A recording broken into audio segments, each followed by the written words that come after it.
Koreya Politexnika universiteti prezidenti Cheol Soyli boshchiligidagi delegatsiya Samarqand viloyati kasbiy ko'nikmalari mintaqaviy markaziga tashrif buyurishdi.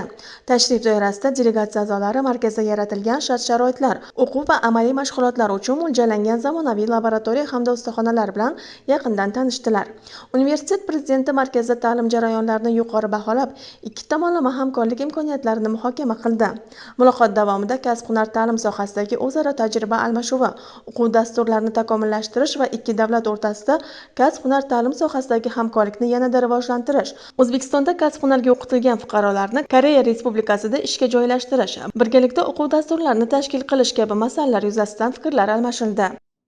일차적으로 교육을 받는 사람들은 Samarqand viloyati kasbiy ko'nikmalari mintaqaviy markaziga tashrif buyurishimizdan asosiy maqsadimiz ikki tomonlama hamkorlikni rivojlantirib, hamkorlik asosida markaz bitiruvchilarini 1+2 dasturi orqali bizni universitetga o'qishga taklif qilib, bu markazda 1 yil o'qib, bizning universitetda esa 2 yil o'qiydi.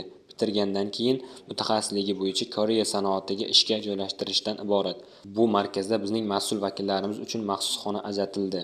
Kelajakda markaz faoliyatini kuchaytirish maqsadida Koreyadan mutaxassislar kelishib, universitetimizning bir qismi sifatida bu yerda faoliyat olib borishadi. Biz elektr va elektronika bo'yicha hamkorlik qilmoqdamiz. Ishsiz fuqarolarni kasbga tayyorlaymiz.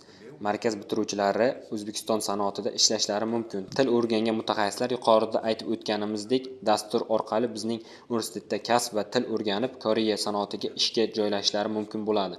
Ma'lum muddat ishlagandan keyin o'z vataniga qaytib keladilar. Qaytib kelganda ham malakali mutaxassis bo'lib qaytib keladi. Kelajakda O'zbekiston sanoatini rivojlantirishda yetuk mutaxassislar bo'ladilar. 장애가 되는 걸림돌도 제거하도록 노력하겠습니다.